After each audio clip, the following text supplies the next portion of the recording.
Hey Lincoln Heights Tigers, it's Mr. Hito. I'm at Yellowstone National Park in Wyoming and I'm going to be reading Wrinklerump for you. I think you'll enjoy it. Wrinklerump by Marion Parks, illustrated by Christine Caron. There's a map of the park. It is huge. We're over here and the story takes place all over the park. Near the old fishing bridge on a knotty pine stump sat a young grizzly bear fondly called Wrinklerump. He pondered and worried as the day grew dark. How'd he survive winter in Yellowstone Park? He was just 2 years old and not fully grown and had to plan for his first winter alone. Like all grizzly bears, he would need a safe den where he'd hibernate until spring came again. He did his best thinking, slouched on a pine stump, which left an imprint of tree rings on his rump. He sat and recalled what his mother had said. Don't look for your den till you're plump and well fed. Then find a treed slope before snow hits the ground, and whatever you do, don't dally around. Wrinklerump always liked to sightsee and explore, but hard work he hated and preferred to ignore. So, as mother advised, he foraged for roots, moths hiding near rocks and ripe berry fruits. He feasted and gorged until few plants remained, while the red squirrels watched, disapproved, and complained. Squirrel said, "Wrinklerump, are you aware that you've eaten far more than your rightful share? If you stay much longer, red squirrels will be doomed. The twigs, seeds, and insects will all be consumed. We'll forage all winter, nearly starve until spring, while you'll hibernate and not need a thing. Please go down the river to claim your cave spot. You'll find lots of fish and a cozy mud pot." Feeling ashamed and a bit hungry too, he borrowed 2 oars and a wooden canoe. Past Lee Hardy's rapids he found a mud pot and sat down to munch on the trout that he'd caught. A rotten egg stench filled the air all around, and mud pots burped gas from the piping hot ground. That's sulfuric acid turning rock into goo, announced Bison Bull, who lived there and knew. This place isn't safe, the old bison said. You should make your cave in the mountains ahead. Then the hot springs sizzled, gassy mud pots roared. The bear ran for the boat and jumped safely aboard. The broad Hayden Valley soon burst into view, with mule deer and pronghorn gliding gracefully through. Where's everyone going? Wrinklerump asked a deer. She said, migrating south like we do every year. You should be in the mountains, scolded the doe. Most bears made their caves more than 2 weeks ago. Head for the trees, they'll help hide your den. But Wrinklerump paddled for downstream again. Noisy white pelicans soared through the sky. They also were leaving and honking goodbye. Wrinklerump waved as they passed side by side, and then held on tight for a rollicking ride. He raised his legs high for the upper falls treat, and squealed as he plunged over hundreds of feet.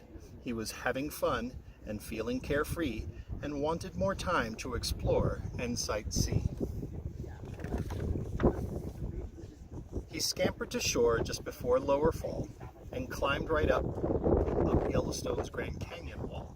Gas and steam puffed from the rhyolite crust, eroding the rocks and making them rust. A lone osprey hovered above him and said, "You better skedaddle, a storm is ahead." The clouds in the sky loomed hostile and gray, which convinced Wrinklerump to leave right away. Mount Washburn was close, he could see its street side, so he thought he had time for the Grand Loop bus ride. He would hop off the bus at the Mount Washburn sign, and then look for a grove of spruce, aspen, or pine. But the journey was bumpy, windy, and steep, and lulled the young bear into a deep sleep. The bus passed Mount Washburn and now was westward bound, to a place where a cave wouldn't likely be found. At Mammoth Hot Springs, Wrinklerump stirred awake, alarmed and upset at his foolish mistake. This was no treed slope, but instead a strange mound, rising like stairs from the steaming hot ground. Its travertine rock a perceptive elk said. It flows to the surface from the limestone seabed. Cracks in the earth cause hot water to rise, and what's left behind is this white stone surprise. Wrinklerump thought, well, what should I do? The travertine rock is too hard to dig through. Snowflakes now fell through the bitter cold air. Wrinklerump knew he had no time to spare. He lumbered for miles till he reached an odd stream that billowed and puffed of foul-smelling steam. This is Firehole River, a moose bellowed out, known for fumaroles and a delightful brown trout. Fumaroles are gassy, rare thermal features. Steam gushes from vents like lost ghostly creatures. Magma heats water that's seeped underground and turns into steam with a shrill hissing sound. It's a grand river, Wrinklerump replied, but I need a den on a treed mountainside. Wrinklerump shivered, snow coated his snout. He worried that maybe his time had run out. He followed the river, alert, cautious, and slow. There were predator tracks in the first winter snow. A pack of gray wolves was out prowling for prey. Wrinklerump bolted when they circled his way. Boldly they chased him to Old Faithful Inn, but retreated when they saw an eruption begin. The geyser gushed water in a fountain-like spray. Wrinklerump didn't stop for the showy display. Plodding to Yellowstone Lake's icy shore, he wondered if he could go on any more. Snow flurries were blinding. Wind pummeled his head. Why hadn't he done as Mother had said? Don't dally around was what she had always say. Wrinklerump, do your work, and then you can play. He wished he had waited till spring to sightsee, and instead burrowed into a hollowed-out tree.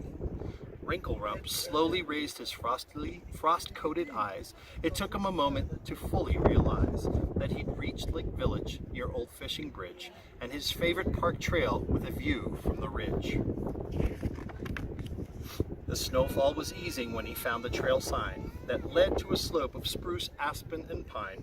He trudged through deep snow using muscles and might toward the north side that was sheltered just right.